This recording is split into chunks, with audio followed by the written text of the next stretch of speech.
Welcome to Preparing for the Unexpected. Today, we're going to talk about emotional resilience. And I'd like to welcome to the show the founder and CEO of Selby Group, Jennifer Selby Long. Jennifer, welcome to the show. Thank you so much, Alex.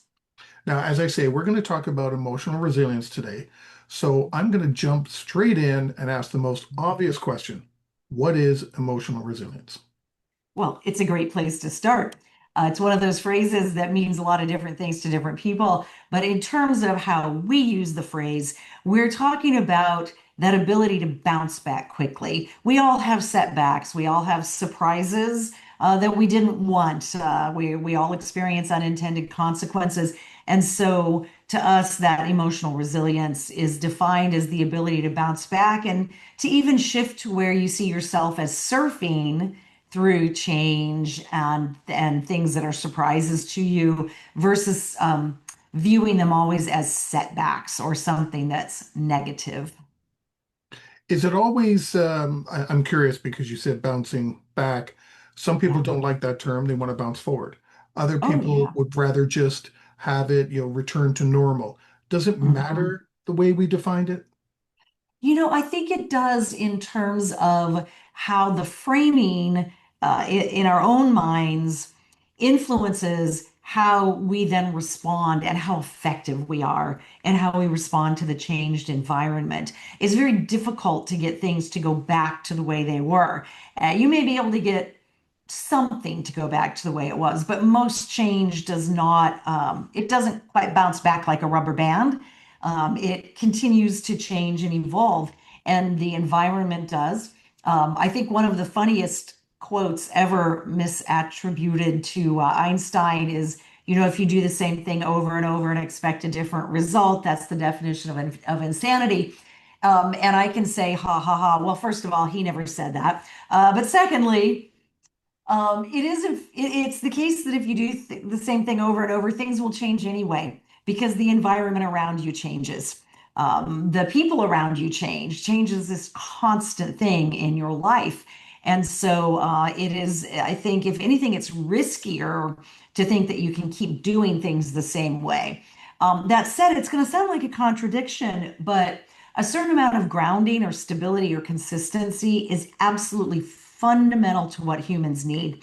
And so I want to be super clear that I'm not advocating that you upend everything in your life, everything in your work, every ritual, every routine, move to another city. I'm not saying change everything all at once, but simply as changes in your environment and you find yourself experiencing it, it is very important to think about how you frame that change as an opportunity in most cases. Certainly, if there's a change that is a genuine threat to your safety, to your well being, that's a little bit different. But for better or for worse, our brains are a little bit hardwired to see threat where there isn't actually threat.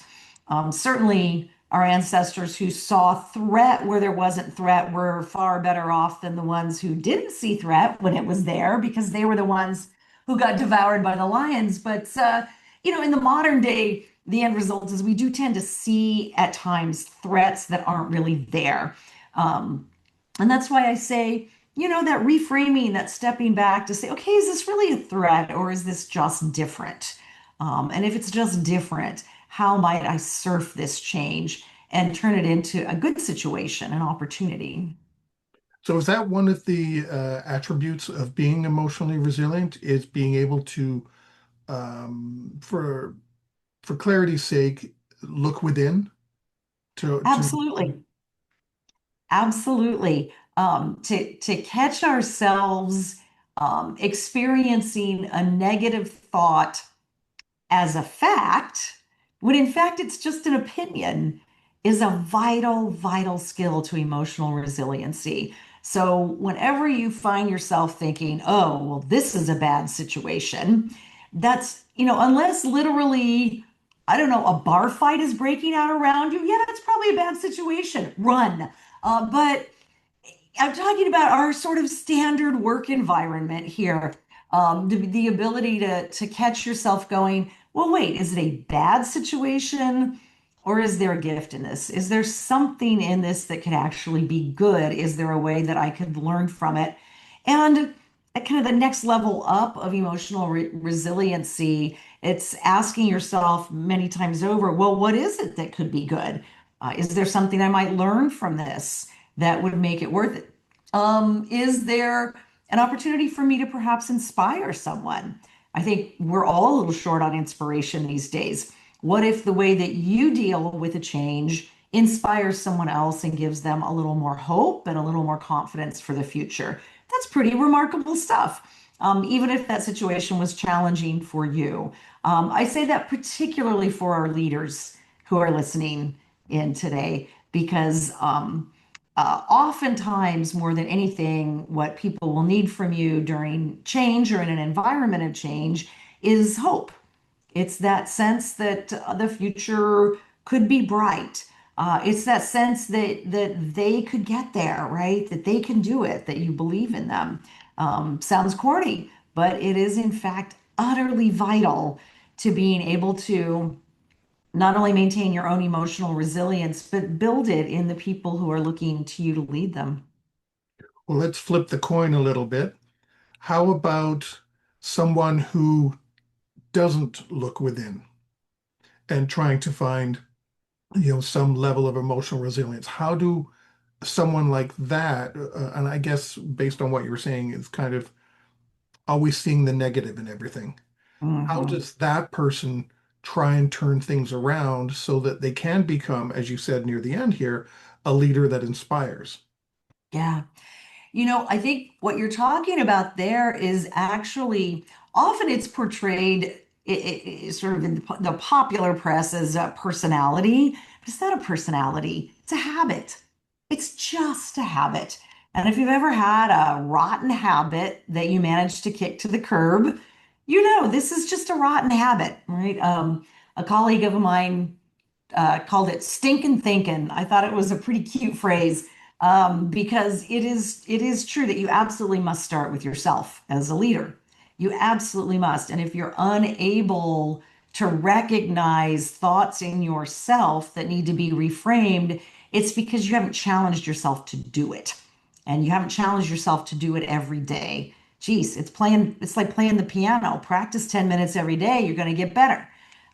Practice thinking in a way that's a little more expansive, where you're actually looking for what can be good in a situation. And guess what? You start getting better at it. You really do. How do you help someone else do that? Because a lot of people, when you try to help someone, they get defensive and they seem to get even worse Yeah. shape than they are. So Yes. how do you go about helping someone? Yeah, yeah. I think there are a couple of things that you want to consider. One is, does that person want some help? Are they sending signals or clues that they're suffering and that they would like some help to stop suffering? And that's the first thing to look for when they're not suffering. They seem to be quite happy with their negative thinking, which is rare, but if that's the situation, then it is awfully difficult, and it might be a fool's errand to try to help them at that point. Now, you can certainly look at the consequences of that and bring that to their attention. So it goes something like this. Look, I want to talk to you about something kind of sensitive. Is that okay with you? Most of the time, they'll say yes. But asking for that permission is very, very important, right? Not just springing it on them and bonking them over the head. And then say, I have noticed that when you fill in the blank, roll your eyes and talk about how stupid this is, other people on the call look very discouraged. And I noticed that they're just not as effective after they've talked with you than they were before they talked with you. And I wanted to let you know because when I do something that makes people less effective, I appreciate it when people tell me. And so you're just there to help them by bringing something to their awareness about the consequences of their behavior. When someone's chronically sort of negative, um, that's a very me focused thing, right? It's all about me and my perspective and how I'm right. Um, and they're not outwardly focused. And so part of that is getting them outwardly focused toward others and their impact on others. And that could be quite eye-opening. Is that tied to mental health topics and well-being? Because it sounds Mhm. like that could tie into some of this, which could either help someone with their emotional Yeah. resilience and at the Yeah. same time um, push them away from becoming emotional resilient. Yeah, I think that when the individual is stuck in where they're stuck and it's due to a mental health issue, first of all, recognize, maybe you're a coworker, you're not their therapist, you're not a psychiatrist. It's not your job, or in your swim lane at all to try to solve sort of the big problem.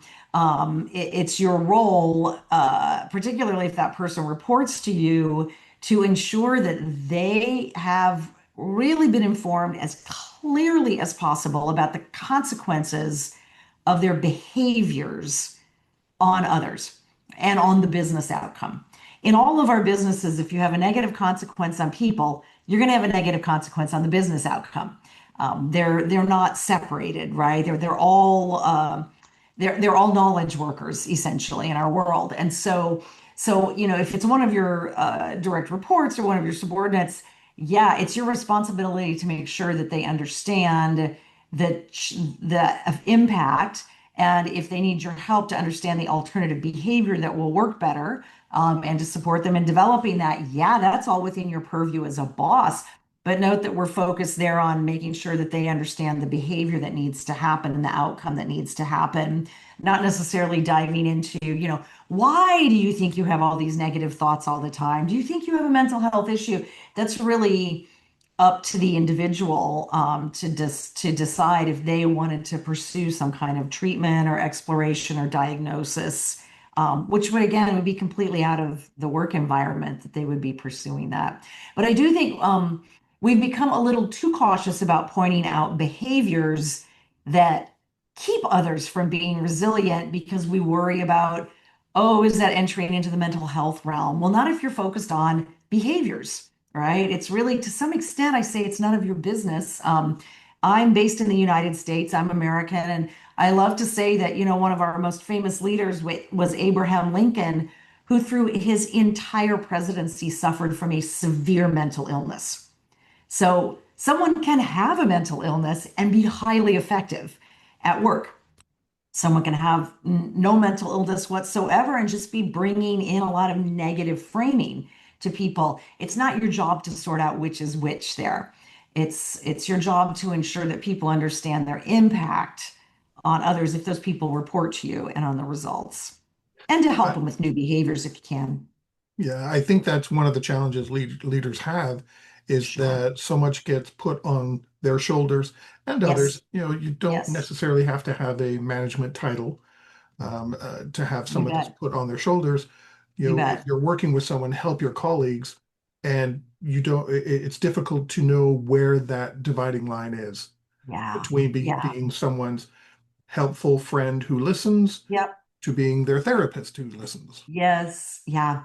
I think the one of the best things you can do if someone's just a coworker and they're in this sort of cycle, this loop of complaining about the same things over and over, is you can firmly say, "You said this a lot with respect. I'm just not going to listen to it anymore.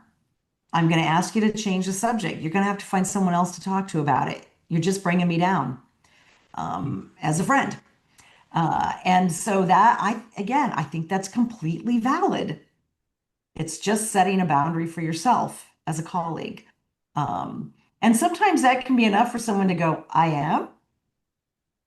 I'm Debbie Downer, to borrow the Saturday Night Live character. Oh, often people are not super aware, because we're all pretty reluctant to give each other feedback, but that kind of feedback that just says, that behavior, not with me. I'm not saying you can't do it at all, but you got to find someone else to do that with, Right. because it's not going to be me anymore. Well, we've come to the end of the segment, but would you like to Holy share any cow. final thought on emotional resilience? If I were to pick just one thing, it's to look at how you can view a challenging situation as an opportunity, the way a surfer eyes the horizon and looks for that wave and rides the wave. That would On, be it. on that Yeah. note, we've come to the end of the segment. Jennifer, thank you so much. Really appreciate you joining us today to talk about emotional resilience. It's been my pleasure.